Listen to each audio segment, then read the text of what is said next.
வெங்காயத்தின் விலை இப்போது கடுமையாக உயர்ந்திருக்கிறது. விலை உயர்வுக்கு என்ன காரணம், வரும் மாதங்களில் வெங்காயத்தின் விலை எப்படி இருக்கும் என்பது பற்றி இப்போது பார்க்கலாம். கடந்த மாதம் 1 கிலோ பெரிய வெங்காயம் மொத்த விலையில் 30 ரூபாயாக இருந்தது. இப்போது அது 60 ரூபாயாக அதிகரித்துள்ளது. சில்லறை விலையில் 70 ரூபாய் முதல் 80 ரூபாய் வரை விற்கப்படுகிறது. இதனால் ஏழை நடுத்தர மக்கள் கடுமையாக பாதிக்கப்பட்டுள்ள நிலையில் காரணத்தை மொத்த வியாபாரிகள் விளக்குகின்றனர்.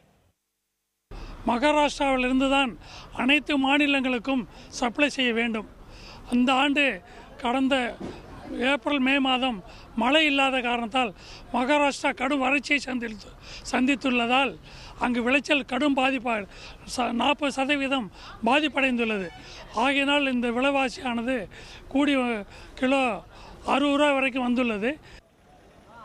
நம் நாட்டில் ஜூன் ஜூலை மாதங்களில் வெங்காய அறுவடை சீசன். வெங்காயம் அதிகம் உற்பத்தியாகும் மகாராஷ்டிரா மாநிலத்திலிருந்து மற்ற மாநிலங்களுக்கு அனுப்பப்படும். ஆனால் இந்த ஆண்டு உற்பத்தி குறைந்துள்ளதால் வெங்காயத்தின் தேவை அதிகரித்து விலை உயர்ந்துள்ளது. இந்த விலை உயர்வு எவ்வளவு நாள் நீடிக்கும் என்பதை வியாபாரிகள் தெரிவிக்கின்றனர். வெங்காயத்தோட இதே வேலை தான். இது இப்போ தற்போது அதிகரித்துள்ளது மிக கடுமையான பாதிப்பு மக்களுக்கு.